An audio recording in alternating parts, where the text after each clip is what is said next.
Hey, hey, hey, welcome back to Cinematic Scripture, where we explore the intersection of faith and film, seeking to move beyond surface level reactions to meaningful biblical engagement with the stories that we love. Now, we've been looking at my top 10 films, and today we're entering the Steven Spielberg era as we turn to number 7 on my countdown, Raiders of the Lost Ark. Yes, the one with the whip, the fedora, and the snakes. But it's also the one with something way more ancient at its core: power, divine power.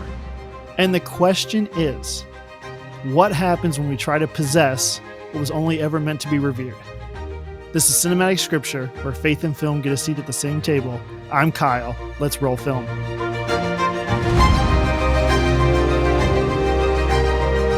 Snakes. Why did it have to be snakes? But maybe the real danger isn't in what's slithering underfoot. It's trying to control what should be honored.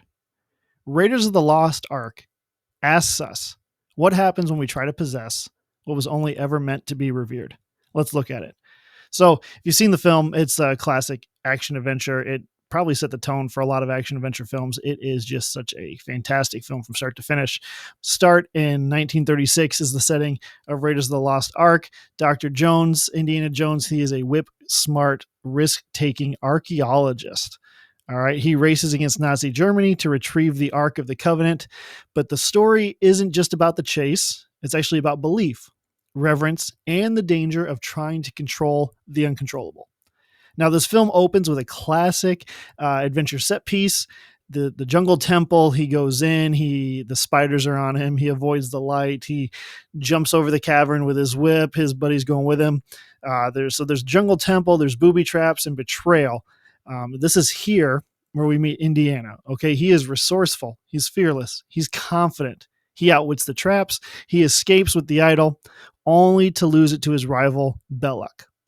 Now, the message is clear in this opening scene that cunning alone isn't enough. But then we jump back to the classroom, where Indy returns to his normal life. It's a life divided between dusty lectures and treasure hunts.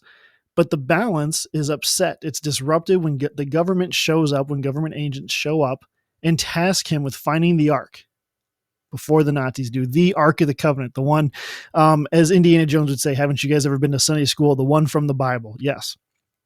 Now, this is the catalyst that sets the story in place, that kicks this journey off. And it's not just to recover a sacred artifact. It's actually the idea of to confront what Indy truly believes. So he set out to find the Ark, but there's more of an internal thing going on here too. So he set off, he finds Miriam.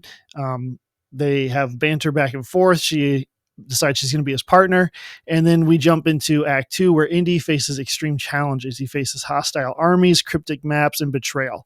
But the true transformation is internal, okay? He begins the quest, Indy does, focused on achievement and control.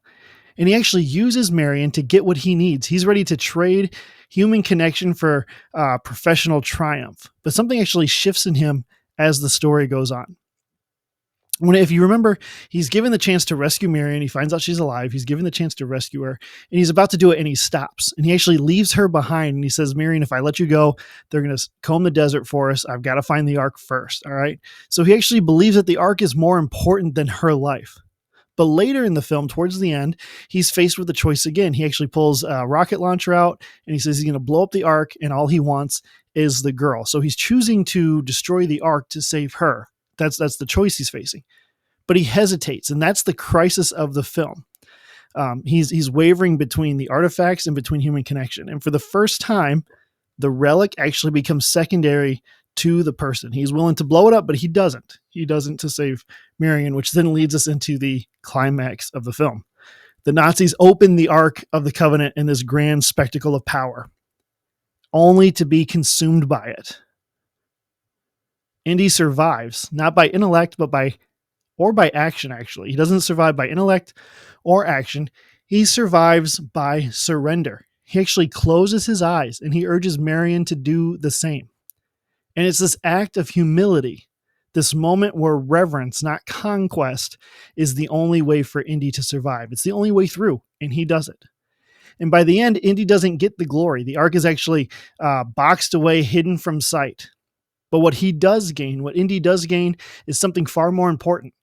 He gains the wisdom and the understanding, the wisdom to understand that some power isn't meant to be wielded, only honored.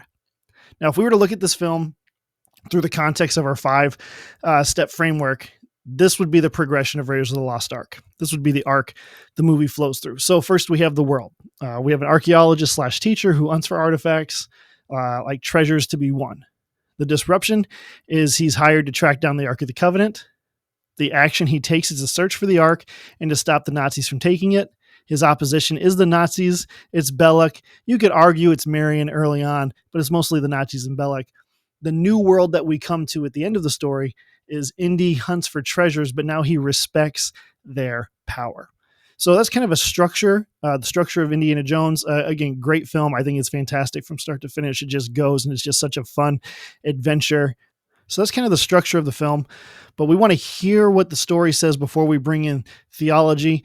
We want to let film and faith both have fair share in this conversation. So let's look at it through the narrative lens and let the story speak first. That's what we're going to do next. Okay, so if faith and film are going to sit at the same table, then we need to allow both to speak, and we have to start with film. So Raiders sets the theme in motion through dialogue and action. Actually, Indy enters the film as a collector of power. He actually mocks superstition, he outwits danger, and he talks about the Ark as if it's a prize to be won. But moment by moment, the film actually pushes back, and here's what I mean. Indy tells the government agents regarding the history of the Ark and its power. If you believe that sort of thing is actually what he tells them. Marcus warns Indy about the potential power of the Ark, and it's great the camera actually pans in on Marcus while they're at Indy's house talking, and the music swells to kind of give this mysterious, dangerous sound to it. And Indy responds, I don't believe in magic, a lot of superstitious hocus pocus. Belloq actually warns Indy when they meet up in Cairo. He says, we are simply passing through history. This, Indy, this is history. We have the spirits that are buried within the Ark, and they lash out when the Ark is opened. And in the climax, Indy does the most un-Indy thing he could do. He surrenders. Again, he closes his eyes to the Ark. So the film shows this through actions, through dialogue. He actually tells Marion to close her eyes as well. He lets go. And that decision is the only moment in the film where he doesn't act, and it's what saves him. So we see that the narrative of this story is pointing to, hey, maybe there's something here, like the mysteriousness of the Ark. Maybe it's not just a relic to be hunted down. Maybe it's not just a prize to be won. Maybe there's something powerful about it. And at first, Indy scoffs, but he comes to understand that power by the end and respect it. This is what the film is saying. So before we even bring in theology, the story says something. It says that it gives us this, it lays this out before us, if you will, that the sacred can't be possessed, only honored. We're going to dive into this, but this is kind of what the film is suggesting, that there's something sacred here, and maybe it can't be possessed, only honored. And we have to start there, because only after listening to what the story is going to tell us can we then bring scripture into the conversation and theology into the conversation. And that's where we're going to turn to next. All right, so let's dive into the theme of power, of reverence, and transformation. At its core, Raiders of the Lost Ark is a thematic tension between control and surrender, between glory and humility. That's what's at the core, all right? Tension between control and surrender, between glory and humility. It's a story about what happens when humanity tries to seize divine power and what it takes to survive the encounter. Now, the film's controlling idea could be summarized like this. The unrestrained pursuit of power leads to destruction, but humility and reverence can redeem. Humility and reverence can redeem. And it's not just about whether Indy gets the Ark, it's about whether he understands it. See, at the beginning, he sees relics, again, as trophies of conquest, things to be collected, studied, preserved. His pride keeps him focused on beating Belloq, winning Marion, and delivering the artifact. This is what he wants to do. But by the climax, when the Ark is opened, the rules of adventure storytelling are shattered. Guns don't help. Intelligence doesn't help. Escape isn't an option. The only path to safety is reverence. So what does Indy do? He closes his eyes, he lets go, and in doing so, he lives. Meanwhile, we have Belloq, who's Indy's foil. He's kind of like the opposite of Indy. He represents the dark path of obsession that Indy is on, but doesn't continue. Because he sees the Ark, he understands the power as well. He sees it as a transmitter to God, is what he tells Indy in the film. And even as he dons priestly robes to open it, he's not worshiping the Ark. He's not reverencing its power. He's asserting dominance, and it ends up destroying him. And this theme about reverence and power and transformation, it's reinforced by every choice that Indy makes. When he leaves Marion imprisoned to chase the Ark, we see how his quest has begun to cost him what really matters: human connection. But when he's willing to destroy the Ark to save her, his transformation becomes more clear. He stops chasing glory and he starts chasing love. And that brings us to the heart of this film, the idea of reverence. The Ark isn't just a MacGuffin. It isn't just an item to be chased. It's a spiritual measuring stick. See, those who seek to use it are undone, and those who approach it with awe are spared. Thematically, this aligns with biblical principles about God's holiness. See, his holiness is uncontainable. You could say it's uncooperative, as in it's not going to just like work with you. His holiness that's what it is. It's holy. It's unyielding to those who treat it as a means to an end. Or it's like, oh, well, God will work with me even if it's like this. Like, no, the Ark is never meant to be possessed. It was meant to point to presence. It was, the idea was, it was God's presence going with the Israelites before them and into battle and into the promised land and leading them. To approach it casually or manipulatively, as the Nazis or Belloq do, is to invite judgment. And in the end, Indy doesn't win because he's stronger or smarter. He messes up throughout the entire film. He never gives up, but he doesn't win because he's stronger or smarter because he perseveres. He survives because at last he yields. He surrenders. All right, so that's the theme of this. Let's look at our 3 questions of how to engage with it biblically. All right, so engaging Raiders biblically. Let's recap the theme. The theme of Raiders of the Lost Ark is: the unrestrained pursuit of power leads to destruction, but humility and reverence can redeem. This theme is deeply biblical. It echoes the caution of Proverbs 16:18, which says pride goes before destruction and a haughty spirit before a fall. And it foreshadows the divine justice of Acts 12. In Acts 12, Herod is struck down for accepting the worship that is due only to God. Now let's bring in our 3 questions to guide us through this. So number 1, is the main theme redemptive? Does it enhance or does it damage? The theme is redemptive because Indy changes. Indy heeds the warning, okay?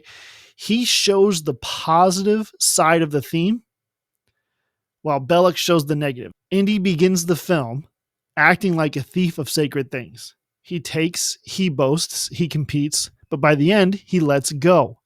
He forgoes glory and he chooses reverence. He chooses love. That transformation moves the theme into redemptive territory. It doesn't celebrate power. It actually warns against power. It reveals that spiritual safety comes not through knowledge, but through awe, through reverence. Now, Belloq represents the opposite trajectory. Remember, he's like the dark shadow of Indy. He's the equal, but he goes the opposite way.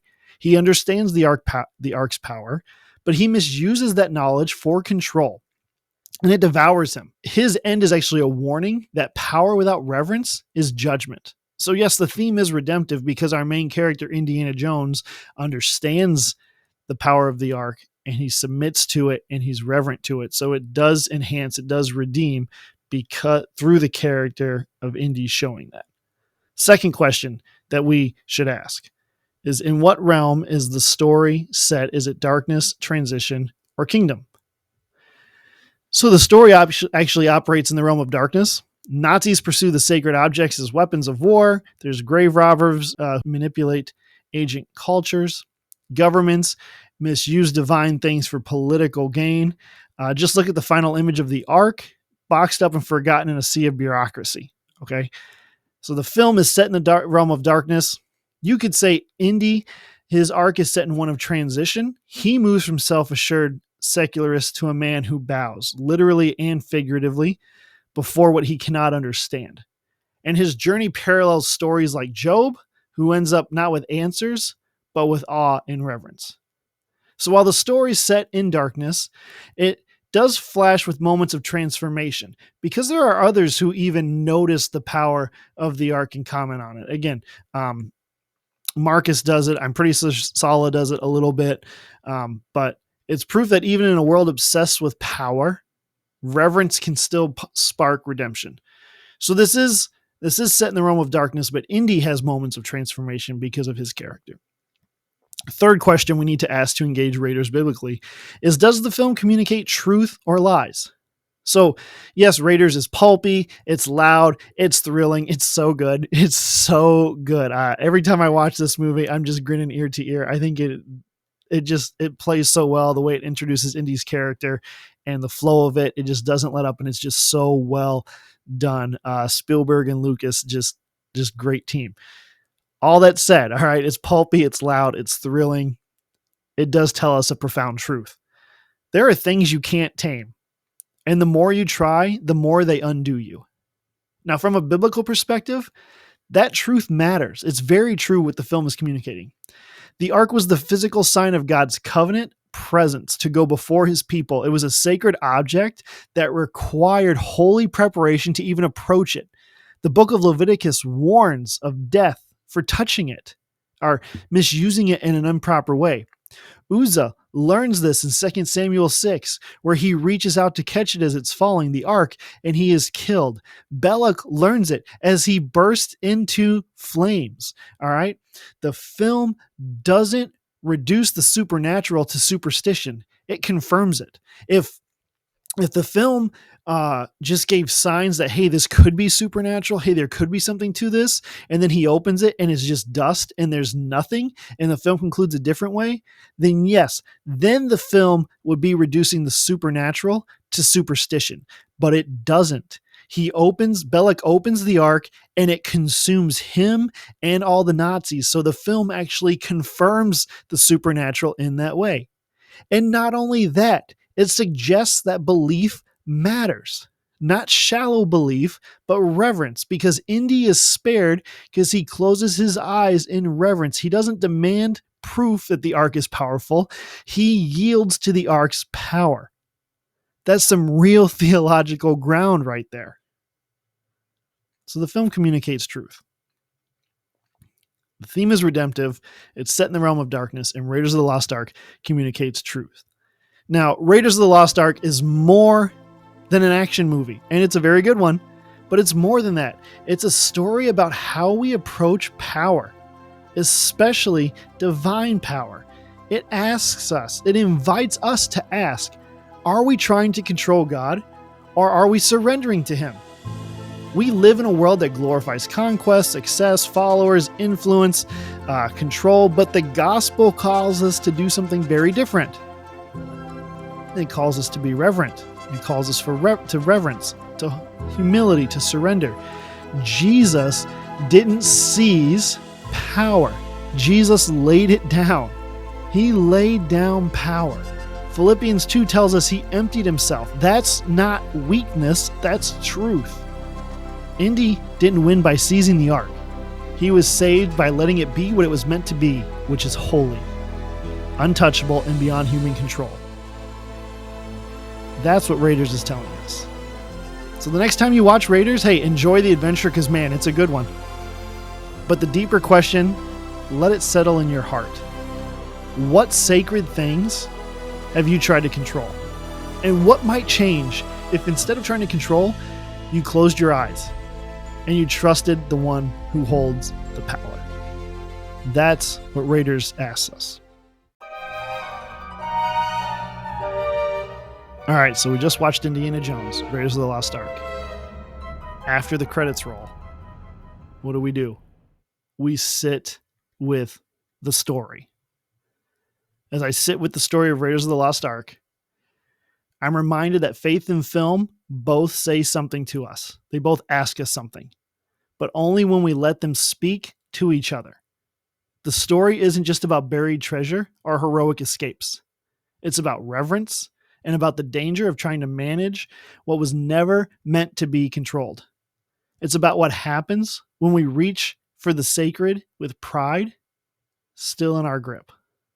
So, a few questions as we sit with this film. What is this story saying to us? That some things, they're not meant to be possessed. They're meant to be honored. The Ark isn't a prize, it's presence. What does this story stir in me? That I can see myself as Indy and I can see myself as Belloq, with ambition and with awe. I wonder where I've confused calling with conquest and where I've tried to carry what I should have knelt before. And how does Scripture respond? How should I respond? Scripture says in Proverbs 9:10 that the fear of the Lord is the beginning of wisdom. It's this understanding of the power and character and nature of God and the holiness of God. We mentioned this before in 2 Samuel 6. Uzzah dies after touching the ark, not because he's evil, but because he forgot the holiness of what he carried. We see in Acts 5 in the early church, Ananias and Sapphira, they fall not for rejecting God, but for faking devotion, treating the sacred like a theater. In both stories, holiness isn't symbolic, it's weighty. It exposes, both in 2 Samuel and in Acts. So how should I respond? Maybe the most faithful thing I can do as I sit with this film is to not chase after more answers or glory, but to stop, to listen, and to surrender. To stop striving for control and instead be shaped by reverence. To trust the presence I cannot manage and instead worship. Thanks again for journeying through Raiders of the Lost Ark with me. If this episode has stirred something in you, drop a comment, share it with a friend, and consider leaving a review on your favorite platform. Until next time, I'm Cyle, and this is Cinematic Scripture, exploring the Bible through film. Hey friends, want to keep growing in this conversation between faith and film? Then grab my free guide, The 3-Question Framework for Biblical Storytelling. It's a simple tool that helps you discern the realm, theme, and truth in any film or TV show, so you can watch with wisdom, not just wonder. Because every story says something, and as followers of Christ, we're called to listen with wisdom. So check it out at my website, cinematicscripture.mykajabi.com. There's a link there, cinematicscripture.mykajabi.com/3question. The link is in the description below. Check it out.